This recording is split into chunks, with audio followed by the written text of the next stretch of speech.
Here we go. An extraction shooter that works. Incursion Red River. I guess it's about Vietnam or China. I have never liked extraction shooters because of three little letters. PvP. Yeah. Same. I prefer Escape from Tarkov as a PvE shooter. That that would be what I would prefer. I really didn't like the PvP part. I did it, but I didn't like it. I was really picking up stuff was the most fun thing for me in the game, which is hilarious to me. Something about knowing a random schmuck that got lucky and shot your left pinky toe is now strutting around with your high tier loadout that you spent hours cultivating is absolutely vexatious. Marauders was decent but died off pretty quick, and as of late is not doing so good for a $30 game. Gray Zone came close with its PvE-ish game mode, but of course in the PvPvE, your teammates would get a little bit gear envy and poof, you're deader than Diddy's career. Especially with the litany of bugs on launch after massive hype, with the price tag still at horrible. $35, it just feels like extraction shooters were never gonna be for me. But that's when I found Incursion Red River. Incursion, originally titled Project Quarantine, is currently being developed by Games of Tomorrow. GMB. It's a small indie studio that, in my opinion, is doing some really fantastic work. Incursion is set in modern day Vietnam, and if you haven't By the way, the GM, that's a German acronym. The company is in Germany. So yeah, let's see how over-engineered that thing is. guessed already, it's an extraction shooter. The twist here is that it is co-op or single player for PvE only. For me, that was an instant sale. Amongst the litany of extraction shooters that To be fair, I didn't even want to talk about it. The graphics are fine. That's the standard today, I think. for me, that was an instant sale. Amongst the Now, this is very hopefully a placeholder, because this is a standard UI you can buy, I guess. Because it looks like one. That's why it's so bare bones. litany of extraction shooters that exist, I accept that I am absolute dog water, basically all of them. Part of that is the learning curve of those games that make you feel like you are 2 standard deviations below the midline. Like, brother, I take heart medication and I drink C4. Is that a good combo? The science is out. Is my SVT I would guess not. partially my fault? Baseless accusations. But one thing is for certain. After a long day of work, the last thing I want is to get bunny hopped, built on, drop shotted, or emoted at. All of those That's understandable. I wouldn't want that either. pretty much negate any of the effects that my propranolol provides and makes me want to do irreversible damage to permanent structures. Now, if I'm being honest, this first caught my attention due to its price tag. It's an FPS. I like FPSs. FPS slow down equals neuron activation. Yeah, the price is cheap. $120, that's cheap. And it's including taxes, because he's in the UK, and they, just like everywhere in Europe, it includes taxes. But after playing the game, I've learned that my addictive tendencies don't just exist within the caffeine realm. I purchased this game less than a month ago and have already put 3.25 working days into it. If I wasn't also That's playing Nuclear a Option lot. to an unhealthy degree, I would probably have more time in it, but that's besides the point. So, down to brass tacks. How does it work? Like any other extraction shooter. You pick your gear from your stash, you find a task to complete with minor supporting role tasks you can also take on, you select the map, you spawn, you die, you cry, you repeat. Yeah. The dying. That's annoying. And angering, yeah. I remember the times dying and Escape from Tarkov and being like, what happened? That's frustrating. Completing more jobs increases your rep with those factions, which allows you to buy more stuff. Most times, Okay. I jump in with as minimal stuff as possible. Why? Because I'm afraid to lose everything. Ever since my dog died when That's the norm for every extraction shooter, I guess. I had that too in Escape from Tarkov all the time. I was a little boy, I realized everything in this life is fleeting, even the virtual scar I hold in my hands. So I am terrified to let go. Anyways, to get more in depth, this game has a lot of great weapon customization for you gun nerds out there. You That's can fine. change pretty much every aspect of the weapons. Don't like that rail? Get rid of it. Buttstock looking a little sus? Yeet it. Throw on an optic, a suppressor, a flash hider, a light, a PEC 15. Really, I mean, the sky's the limit. If you could do it in real life, you could probably do it here. That's great. That's really great. That's a big plus point in Escape from Tarkov that you can do it too. And if you can do it here, it's great. It's really, really good. That's a point that would make me want to play this game. And the same thing with the pistols. You can build them out part by part and assemble them to get a fully working gun. Speaking of pistols, let me just say this as of right now, the pistols are absolute poo-poo doo-doo caca. Like, what is this? I know for a fact I landed at least a few rounds in between the plates. Bro over here is the protagonist with plot armor. I can even shoot them in between the two Bobs and Larry. The thing is that a lot of body armor completely negates pistol rounds. It's a that's just it. But yeah, if you hit someone in the neck, yeah, of course there's no armor. Sure, it should count, but did you hit there or not? That's the question. And they have zero reaction. Shooting the guns feels great. It really a solid punch to all of them. For a majority of firearms, they give you instant feedback in one way or another so you can adjust fire if needed. Most damage dealt by weapons makes sense, excluding the pistols as I mentioned before, and a good one tap to the head is generally all it takes to take someone out of the fight. Gear is pretty realistic as far as capacity goes, and the game ensures that you can't pack rat too much stuff in a single run. Also, I have played with the NVGs maybe twice ever, and just like in real life, they are amazing, but stupid expensive. Seriously though, I really do like how they did the NVGs here. Very realistic, very, very accurate to real life. Very well done. With that, I feel like the economy in this game, or at least within the fictional world, is absolutely jacked. Because a Russian nesting doll selling for $30,000 and a compass for $27,000, whilst I could barely trade in my last truck for. Yeah, that's a lot. Why is that? That shouldn't be the case. It's way too much. 15 grand is a bit of a broken system. Let me also just say that this is literally ADS the game. A majority of my time playing has been spent with my cheek firmly attached to a buttstock. Now the devs know schmucks like me exist, so they added in an armed stamina mechanic. Now this system is incredibly punitive. You run out of stamina? Unless homie is 10 feet away, good luck. Now, I do wish that we had the ability to mount or brace against something as in real life. Oh yes, please. Oh please. I miss things like that in games so much. Because the 10 to 15 seconds we have to make a clear shot while ADS, it's a bit of a thin margin. So far, there are really only a couple mission types that ultimately could be described as a humdrum. Yeah. What? Humdrum. Lacking excitement or variety, dull, monotonous. Humdrum routine work. Jesus Christ. Never heard that before. It feels right.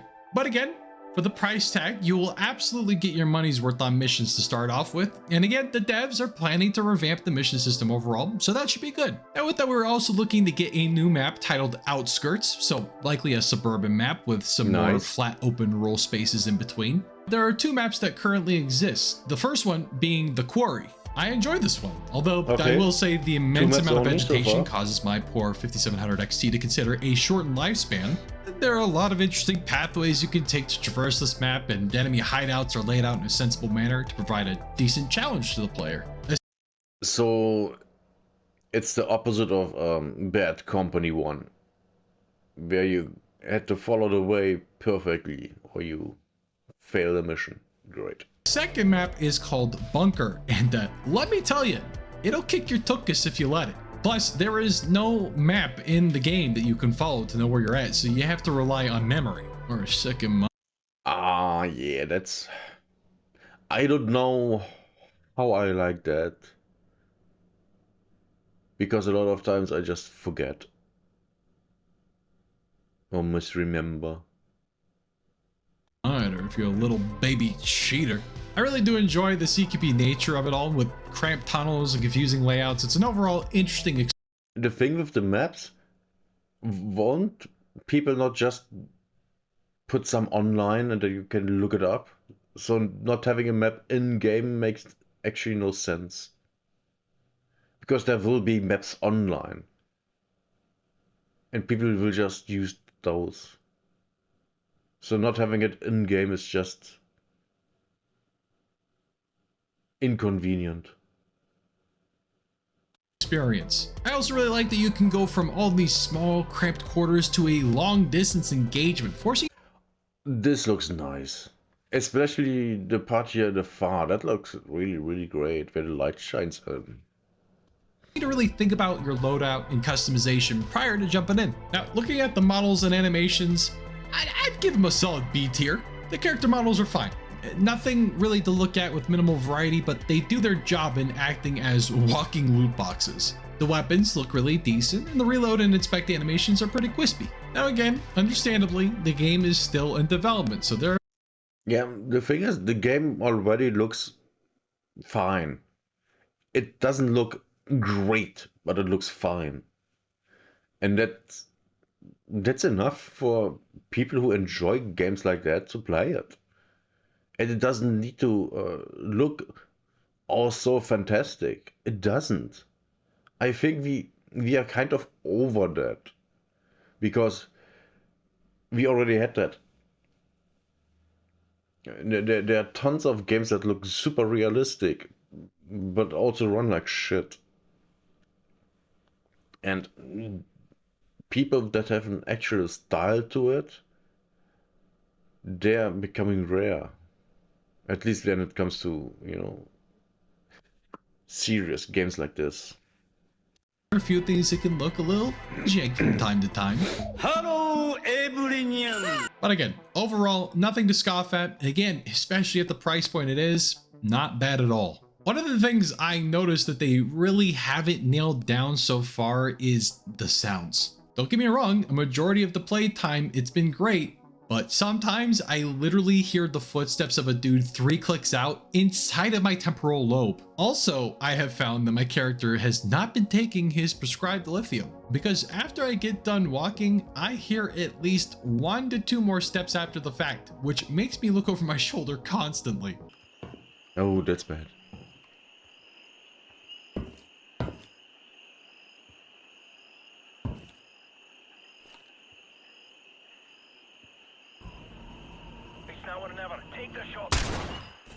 Bad rain, terrible rain. Everything looks that aim and was feels bad. snappy overall and has the ability to make my teeny tiny heart come out of my chest with explosive gunfire and paranoia inducing footsteps. And genuinely, during the golden hours of the game, it can look stupid pretty. Yeah, this looks pretty. This looks really good. This looks nice. I like that. Now the textures are not always great. But it's fine. Now, am I good at the game currently? No, but for once I'm having fun while sucking because I know my lack of ability is based on me being stupid rather than being seen by John ESP halfway across the map and being tagged with a perfectly placed 22 right underneath my left mastoid. The AI are challenging, but not like Ready or Not Pre 1.0 challenging, more like enjoyable targets that can and will end you if you make dumb decisions. I have seen the AI take cover in places that generally make sense and are smart enough to move from the position they know that you know they were last at. I also like That's awesome. Good AI makes or breaks a single player game like that. And sadly, most games these days have bad AI. Because it's hard to program. By the way, Far Cry 1 awesome AI done by one person. The AI is still great in Far Cry 1 today. If you would play the game, you would be amazed about how good the AI is. It's awesome and done by one person. AI today is trash compared to that. And in general. Like that there's a fair mix of AI behaviors and that they can become instigating and aggressive or defensive and precise. This really keeps the replayability to a 10. I think that they do suffer from one of Ready or Not's issues, which is that they can become expert spotters within a millisecond of having line of sight of you. The AI also have a variety of barks that keep you aware of their existence and give you a good indication of their awareness of your presence. Hostile sighted, moving in!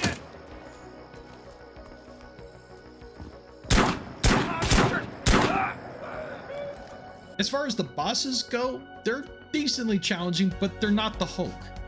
Okay, they have bosses already. That's nice. That's really, really nice. Unarmored spots such as the pelvis and the legs, and even low-level players can take these goobers out with a few 7.62s. One thing I absolutely abhor is the penetration mechanics. Basically, the only thing that bullets pass through are chain link fences. Shoot plywood? Nope. Bullet crumbles into pieces. That small twig in the way of the dude you'd otherwise slap in real life? Nope. It's made of titanium. Yeah, that's not good. That's bad. That's also a critique point I had with Harsh Doorstep. I think that's how the game is called. They couldn't shoot through leaves of the trees and bushes. Really annoying. Really bad. Throughout your gaming experience, let me kind of show you what you can expect, which is to be doing a lot of organizing. Like a lot of organizing. If you want a little loadout recommendation, then grab you a SCAR, a Voodoo LPVO, a suppressor, and 60 round drum mags. It quite literally turns the game into a point and click adventure. That and the M700, which is an absolute beast. It's essentially a one tap anywhere on the body, so again, if you find some high ground and lay them out before going in, you're gonna have a good time. Looking forward, the devs have put out a roadmap for 2025, which includes some exciting projections, including that new map, weapon jamming, UI overhaul, extreme weather, and defense missions. There seems to be— That sounds nice.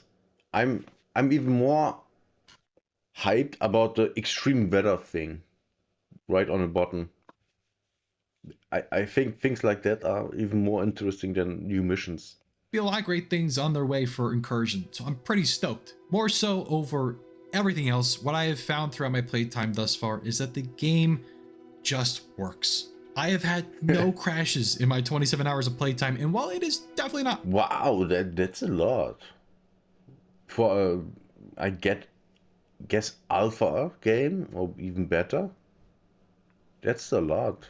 27 hours without crashing. I didn't have that in Path of Exile 1 this league. At the beginning at least not. But that was mainly servers. optimized right now, the mechanics act as they should. So, if you want to play an extraction shooter that doesn't make you want to commit violent felonies, and do it on the cheap, then in my opinion, this is the one for you. Just as an update, I got a promotion in my new job, which means a lot more time learning things. I'm back in college, I'm studying for another IT cert, and I have absolutely blasted my lower back doing a ruck, so things have been a little bit wacky for me. All that to say, sorry for the lack of output, but as I mentioned in the Discord, I don't make videos for the Dolans. I do it because it's fun. The day I start forcing myself to make these videos is the day that I stop. But anyways, thank you all so much for watching. Yeah, I really do appreciate it. That's wise. And as always, remember our sole objectives. Stop the killing, stop the dying. This looks I'll great. see y'all later. This looks nice. Yeah, this game looks nice.